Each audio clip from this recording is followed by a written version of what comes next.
Say when.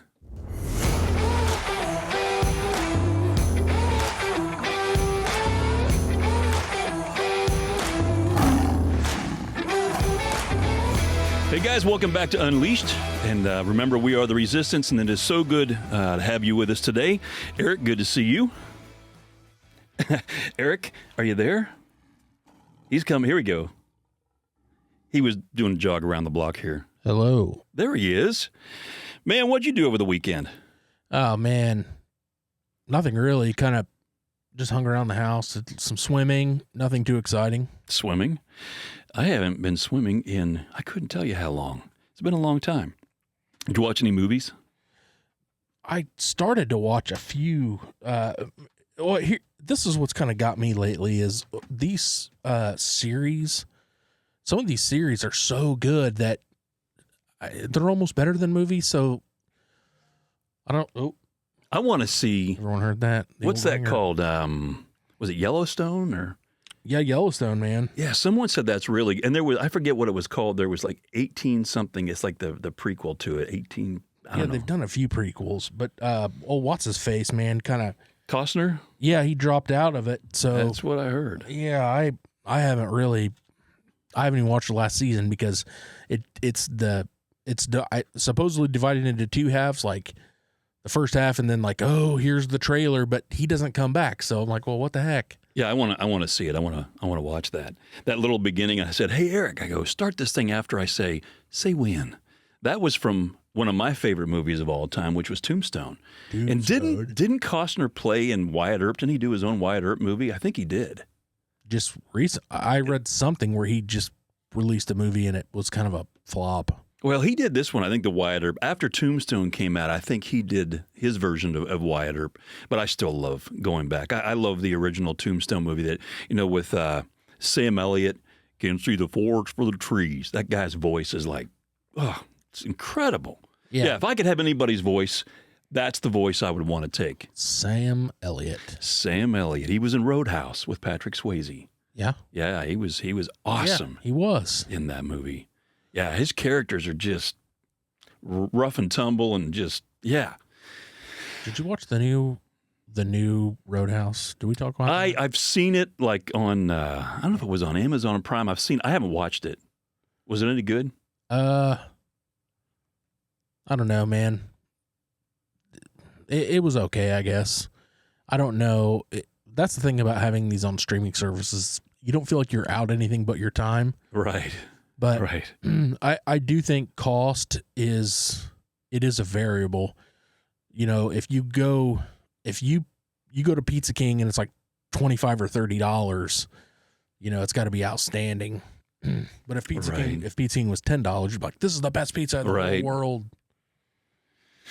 Well, we go on there sometimes. We don't, buy movies very often off of there, but it's a lot cheaper than going to the movie theater. So sometimes it's nice. You can just kind of lay around the house and watch some movies. And I told Stacy the other day, or I asked her, I said, have you seen Tombstone? She goes, no. And I said, well, that's going to be one of the next ones on our list. Luckily, if I ask her, she's pretty cool. She's like, whatever you want to watch. I'm like, seriously? She can watch if her romance novels on her iPad or something. But when it comes to our movie night, she's great with just saying, man, whatever you want to watch. Okay. Yeah, pretty cool. So, well, this weekend I spoke in, I think it's called St. Paris, Ohio. I did an outdoor fair on Saturday, and I did music a little bit for the first time in a while. I don't do much music anymore, so it was kind of neat to, for the week. He asked me if I would do some when I got there. I said, man, I'm not doing live singing much anymore, but I worked a couple songs, and it was really neat. But, man, I got done. And it was so windy. There was a couple of tunes I couldn't remember everything, so I kind of had a chord chart kind of taped down where you weren't supposed to be able to see it on my keyboard. And the wind was just wailing. And it kept blowing the thing, and I'm thinking, I'm going to be right in the middle of this song, and there goes the page. But luckily, that didn't happen. But it did pour rain. As soon as I was done speaking, I go to sit down because they had somebody else that was going to be doing some music. And, it just, skies opened up. I had to go run over to my book table and T-shirts, and I had to pack them up really fast. And they had like $100,000 worth of sound equipment that was out in that rain that they had to. Everyone came running to try to pack it up. And I said, what's going to happen? He says, well, we're going to have to let it dry out for about a week now. So we had to move the event indoors, but everything went great. Sunday morning, I got a chance to speak at the small church they had there, which was so personal. Loved it. Did a little bit of music that day too. And I wanted to make some of you guys aware, because I get requests, where are you going to be speaking next? If it's near me, I want to try to see if I can come see you. And so I'm going to let you know about a place I'm going to be speaking. It's it's September 27th, 28th, and then the 29th, I'll be on a Sunday morning. But this is a men's retreat, and it's in Sullivan, Illinois, where I'm going to be speaking. So some of you can remember Don Higgins was in one of my earlier podcasts. It's still the second most listened to podcast that we've ever had.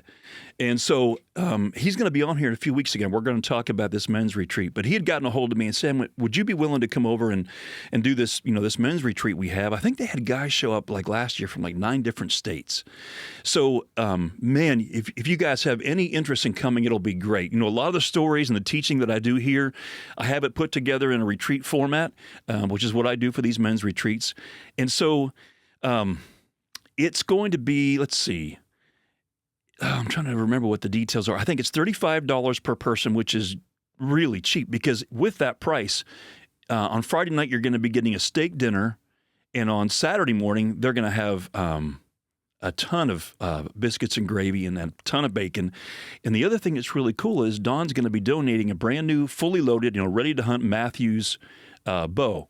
So there are spots available for like tents and campers, but you really do need to call ahead. And the contact person for that, his name is Curtis Clayton.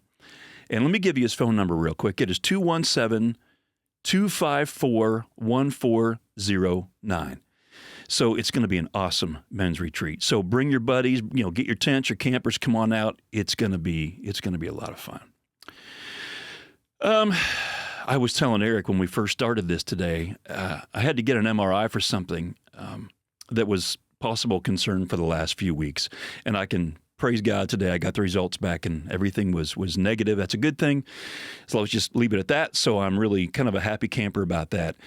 But you just get one thing going and you find the good news. Well, last week I was lifting weights and I was doing these cable crunches. You've got the bar like you're doing the cable pull downs, but you're doing crunches with them.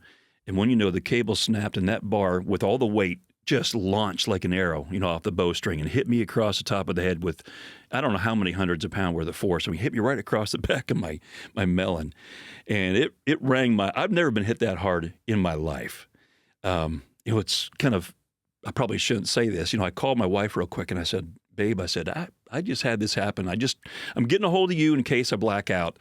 I honestly thought I'd split my skull open. I mean, I got hit that hard.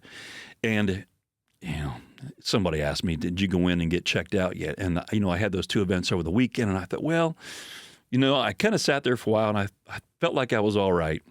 But I probably still need to go and get checked out. I got my right eye's kind of floating around like an ice cube in a glass of hot water. So it's probably something I need to get checked out. Anyhow, when I got up this morning and I was feeling, a little bit weary from the weekend. I was out in the sun all day Saturday speaking and singing, and then Sunday, and then we went to the Indiana State Fair last night after I got home, which was the final night of it. But when I got up this morning and I'm feeling, really beat up, and I was kind of feeling a little bit sorry for myself, kind of a deal. And I remembered a story that my friend Wade Nolan, who passed away about 5 years ago, and you heard some stories of us on here before. Really, one of my best friends ever. And he had a story he put in his book, and I brought the book with me. You can still go on, I believe, on Amazon and get this. And I'm sure the profits go to his family, which they would really appreciate. But it was called Death Dance, was the name of it. You can see that brown bear. I don't know if you have a glare on there or not, but you can see the jaws of this brown bear. I wrote the foreword to this book, and and I'm going here saying, man, I've sat around hundreds of campfires with this guy, and I'll never be able to compare to the amount of stories he had. But I was remembering, as I was kind of belly aching this morning, a story he had in there, and I think it's really an amazing story. And I wanted to share that with you this morning. So Wade lived in Alaska for a lot of years. He filmed brown bears on Kodiak Island. I was on Facebook today, Eric, and I noticed too where it was 12 years ago today. There's a picture of me sitting beside the Russian River, drinking some Gatorade or something. I was having breakfast as we were filming brown bears. It was 12 years ago today. Just, man, I am so grateful for the adventures God's allowed me to have. But Wade lived up there for many years. He's one of the men I mentioned to you before that really did mentor me. He was mentored by an Athabascan Indian, and he worked with me a lot in the wilds with a lot of stories that I've had, everything from Alaska to Africa. You guys have heard a lot of them on here. But on this one particular trip, now he used to, years ago, he was kind of a manager at I think it was an Alaska Airlines thing somewhere up in Alaska. Duh. And because he was managing this one area or whatever the building was where it was, he got to be able to fly to a lot of these really cool places in Alaska for free. If there was room on the plane, he could jump on and go on it. Well, on this one trip, he met a man who was going to be flying back, into the wilds. And this guy, I'm trying to remember, he was on the west slope of the Brooks Range is where he was headed to. And he was a real loner. And he was like over 300 miles away from the closest town. And so when Wade was telling me the story, he says, I get on this plane. He says, I saw this guy in the terminal before we get on the plane. This plane only seated like about a dozen people, and they had removed the seats so they could put more gear and stuff in here. I think so there was just the two of them in the back of the plane. But he saw this guy in the terminal, and it caught his attention because the guy had a hooded jacket on, and it didn't have the wolf ruff around the face part of the hood. It was Wolverine, and kind of that chestnut kind of a color. And there's not very many people that have, a Wolverine ruff. Wolverine, tough to find, tough to trap, mean as they get. And so he noticed that right off the bat. So he was kind of curious, but he didn't, pay attention too much because he was getting the stuff on the plane. He said, so I get on the plane and I'm getting buckled in, and the guy was off to my right, and he noticed that the ruff again, and he looks over and he sees the guy's hands on the armrest because there wasn't much room on this thing. He said it was about like 3/4 the room you'd normally have on a regular plane, so it was tight. He says, I looked down and the guy, I could see his hands, and on the backs of his hands were these huge raised purple and pink scars all over them. And he sees that and he's like, what in the world? And so the man pulls his ruff back and he can see his face looks the same way, maybe even worse. And so not knowing how to open up the conversation, it's one of those awkward things. How do you, open up a conversation with something like that? This is Wade. He just kind of looks at the guy, leans over to him, and he goes, I'll bet you didn't get those cutting yourself shaving. The guy just kind of looks at him, gives him this little look, and he says, no, it was a little bit worse than that. So this guy's name was Gus. And he was a trapper. He wanted to get away from, the rest of the world. He wanted to be away from all the tourists and everything. He was kind of a loner. And so what ended up happening, this guy, when he first sees him, like I said, he had this trapper's jacket on, and he's got like what they called like the bunny boots, the really, really heavy ones that trappers would wear. And so Gus begins to tell him that he had a small cabin that he had built, like I said, 300 miles away from the closest town. And he'd handmade this thing out of some pines in the area. And his location was an unnamed mountain at the end of an unnamed lake because he didn't want anyone knowing where he was. There was no one around anywhere that he had anywhere near him. And so what he did was he had a trap line that he would run. It was about 100 miles worth of trap line that he would run. And every so many miles, he would have like little trapper cabins, small cabins that he would like 8x8 or something that he would build. And he would always have these things set up so that if you had to be there overnight for an emergency, he would leave a little tiny bit of stuff in the fire, like I'm trying to think what I think it was called a shepherd's wood stove is what they had. And then he had a kerosene lantern, and he had a bunk. But he would leave it set up so in an emergency, you could have a single match, you could get this thing going. Because it can get, 50, 60 below in the wintertime, and that's something you can't be caught out in. And he would use these cabins, he would be trapping, whether he was doing fox or mink or whatever he was doing, and he would bring these back to this cabin on his trap line, and he would go ahead and skin everything out right there, spend the night, get up the next morning, hit his trap line, move on to the next line cabin. And he wasn't using what some people call him snowmobile, some call him a sled, different things. He was using a pull sled with snowshoes. I mean, this is old school. This guy was rough. They don't do it much like that anymore. But he would have his survival equipment that he would put in these cabins in case he had to have it. And back at his main cabin, he would bring things in at the beginning of the season because he would go early and he would set up for fall hunts. So he would bring in things like a canvas tent that he could pack somewhere and set it up, maybe to like a little spike camp kind of a deal where he could be set up. So he had purchased this canvas tent, and he had this at his main cabin. And along with that, he had purchased a canvas sewing kit. And in the sewing kit, there was this long curved needle made for tents, right? And so if he needed to make any, repairs to the thing when he was out there, that he would have this. So as he begins to tell the story, he says, I'm running my trap line. And he said, I would get to my trap setups and I would notice that something had gotten there before I did, and they were stealing, anything that I had trapped. And he noticed, he began to look at the tracks of what was taking his stuff. And here's the thing, a wolverine, their tracks are kind of unmistakable because they're kind of a little bit angled the way that they walk. And you can see the big claws. They're not that big of an animal, but they'll back a brown bear down. I mean, these things are fierce. And you've probably heard some really great stories about them. Well, he noticed that this thing was coming in and it was taking his game. So there's a different set you can do on traps when you're trying to get wolverine. So he was trying to outsmart this wolverine, and he was trying to get ahead of this thing so he could set traps up. Well, as he's putting what he had left with these animals that he was able to trap, he put them on his sled, and he's making his way trying to get ahead of the wolverine for the next one. And when he gets to where the next trap is, he's going to be setting it up.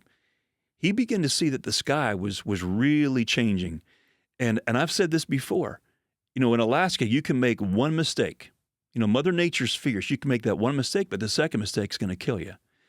And he remembered from being up here before that there was on one of these valleys, these mountain where there was a little chute of rock coming out, that there was an overhanging rock, and he thought, you know what, this storm is not going to go away anytime quick, and it's going to get. I mean, you can get chest deep snow overnight. It can be terrible. And he's like, I got to get in that thing. So he grabs his .22 rifle, and he's realizing maybe I should take some of the stuff with me. What supplies am I going to need in case I get trapped there for a day or two?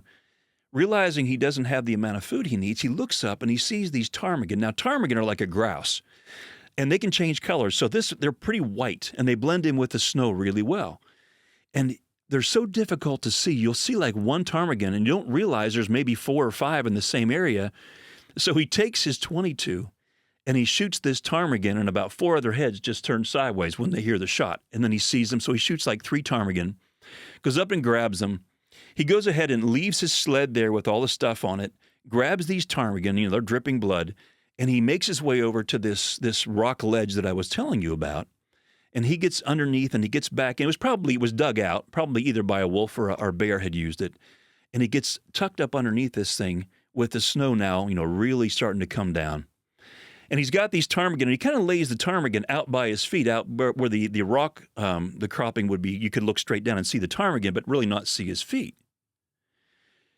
So he's been in here for a few hours, just kind of trying to stay warm. He's got his big mittens on, and he's got that ruff pulled up over his face and trying to stay as warm as he can. Well, about that time, the wolverine had come along where his sled was and can smell the blood and follows the blood drops from the ptarmigan that he had been carrying, and the wolverine steps out on the top of this rock outcropping and looks straight down and sees these 3 ptarmigan laying there. Well, of course, immediately he can't resist. This wolverine drops straight down on top of the ptarmigan. Well, it scares Gus. And so, not knowing what it is, Gus kicks. Well, unfortunately, he kicks the wolverine, and it's now game on. And this wolverine just spins around and comes flying up at him as fast as he can, and it's biting through his gloves, and Gus is trying to hold on to this thing, trying to keep it away from his face. Like I said, these things don't know when to stop. They will not quit. And it's pulling his gloves off. It's biting and ripping and tearing, and now his gloves are off. Now, you got to imagine, it's like 20 below zero at this point. This thing is biting through his fingers. Sorry to be so graphic. But as he shoves it off, The Wolverine comes back, and you know that little zipper you have on a jacket, how it's got that little hole in the zipper part of it? Well, the Wolverine gets his claw stuck in that, and the Wolverine thinks that Gus has him. And now, I mean, it's just razor blade claws all over his face. It's biting his face. It's biting his hands. And this goes on for a couple of minutes until eventually he kicks this thing off. The thing grabs the arm again, looks back, and just leaves. Well, he's in bad shape. And he looks down, and he's like a fountain. I mean, he's just bleeding from everywhere. He tries to get his gloves back on over top of what is bleeding and trying to stop the bleeding as fast as he can. He had a scarf. He tried to wrap it around his face, trying to get the blood stopped with that. And he realizes that there's no way he can stay there. He's going to have to go out in the storm. And so he's trying to get to one of these trapper cabins, but then he realizes, I don't have any medical supplies with me. They're back at my main cabin. So he would, in his snowshoes, he left his sled, everything. He's trying to make his way back. He would pass out from the loss of blood, fall face down into the snow. He'd wake back up, get back up again. Now, you have to remember, this time of the year, you have almost zero light. So most of this journey that's happening is in the dark. And he'd fall down, pass out again from lack of blood. He's getting back up. Well, he eventually makes it all the way back to his main cabin. And when he gets inside, he did have it set up. So all he had to do was have a single match. That's what they do. Whenever you're going to have a dangerous situation, you have everything set up for the in-case type stuff. And so what he does is he takes that single match and he goes ahead and he lights that fire and gets things rolling. But he realizes he has lost so much blood that he's probably not going to make it unless he can do something, drastic. He didn't have any kind of a regular needle or thread or medical supplies like that, but he remembers that he had just bought that tent repair kit with that long curved tent needle, and he had some wax thread that you would be putting in there on a tent like this, and that's all he's got. And so, without any other options, he takes his gloves off, and now he said his fingers were all like the size of sausages. And, you've got the glove and everything is sticking, and he's having to clean this off with incredible pain. And he begins to try to sew his hands up, and the pain would get so severe, he'd black out again. He'd fall, he'd wake up, and his head would be on the table. He'd pick his head up again, and he'd realize, and he'd start that he has to keep working. He'd start sewing some more, and then eventually, he gets the mirror and he puts it up on the table where he's working. He looks at his face for the first time, and he is in total disbelief. He's unrecognizable, but he knows at this point, I'm probably not going to live, but I'm going to at least make an attempt at this. And with that curved tent needle, he begins to work on sewing up his face. Now, there's nobody near. He doesn't have any kind of a cell phone out there. You're not going to have any kind of a signal. He didn't have any, I think they call it a PLB or whatever. It didn't have that kind of a signal to be able to send out. But what is amazing is he finally puts one more log on the fire, and he goes and he crawls in his bunk, realizing this is probably the end. But there was a mailman who just happened to see the weather had cleared, and he thought, you know what, I'm going to fly back in here and see if Gus might be around his trapping cabin. He's probably out running the line, but I'm just going to check. And as he flew over, he sees a tiny little bit of smoke coming from that trapper's cabin, lands the plane, goes in, and he finds Gus. He's able to get Gus out of there, get him on the plane, get him to safety. Gus decided not to go ahead and have plastic surgery done. He goes ahead and has them just go ahead and stitch up the rest of what he had. But remember, Gus is telling my friend Wade this story. And so now you're seeing all these scars on this man, and you're going, this happened the year before. Why would he be going back into the wilderness to the same place that just about took his life? Why would he ever do that? It's because that's what made him tick. That thing in his life, that he loved to do, his purpose, is the thing that drove him to run this heavy trap line, even with just snowshoes on, and to go back after everything like that had happened to him. Why would anybody ever moved back into an area where maybe you got some bad memories, things happened to you? It's because you decided not to allow those things to stop you from doing the very thing that you're passionate about, that you absolutely love. Guys will come up and ask me, how do I know what my purpose is? And I'll say, what's that thing you can't not do or you would find yourself curled up under an underpass somewhere. And that was what Gus had. This is what made him tick. So let's kind of bring this from the wilds back to the home front, for a second. And so here's the question I just want you to unpack for yourself. What is it that makes you tick? What hardships or trials would you be willing to face and overcome to keep doing what you love and that you're passionate about? Because if you can discover that, you really have found your purpose, or at least a part of your purpose. So what is standing? What's standing in the way of you living out your passion and your calling? What are those roadblocks that you haven't been able to overcome on your own? You need someone to walk with that's got your back, that has your best at heart, that is willing to pour their life into yours and probably help you become a better version of yourself than you could ever do for yourself at all. That's what it looks like when you have someone who really loves you, is in your life, and cares more about you than you care about yourself. It's that bush pilot that came in and found Gus and said, "I'm going to get you out of here." I shared last week on here, I had my own personal, I've had real shipwrecks and I've had, life shipwrecks, where I've made my own mistakes, where I thought there's no way that anyone will come and seek me because, they're going to see what my sin was and go, "You know what? Why would I ever move toward you?" It was because they didn't see my sin. They saw me. And why? Because they've had sin of their own and someone walked into their life. They've had that person come in, just like the bush pilot did, to check on them. No matter what, they were going to get you out of there. So whatever it takes to get you back on your feet again is what I want you to think about focusing on now as we kind of wrap this up. Because you've been given one life. You've been given a purpose. And when you find that thing that you are so passionate about that you can't not do, don't stop. Don't quit. Do not make excuses. Find a way to get back on your feet. Get on your knees and then get on your feet. Discipline yourself to make the main thing the main thing. I was talking with some guys this week and they said, how did you, at 63 years of age, how have you been able to keep lifting and doing what you're doing? And I said, because I'm not going to make excuses. I get up and I do the next right thing every single day. And why can I do that? Because I have a God that says I do not need to fear, that He has an amazing purpose for my life. And I'm going to walk into that no matter what He sends me to, where He sends me to, because to live is Christ, but to die is gain. So what do we have to fear? So what is it that you're wanting to do? Maybe you're afraid. You're looking for someone to help you with it. I said this last week. If you're looking for a coach, someone to help walk you back with that, go to unleashed.men and go to resources, and you're going to see coaching on there. Send me your information. I'll get back in touch with you, and we're going to keep moving you forward. Don't allow the attacks of the enemy, no matter how harsh they have been, to ever hold you back from the thing that you feel called to and that you are most passionate about. We can do this together.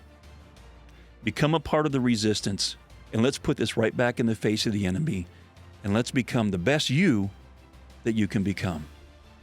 We'll see you next time.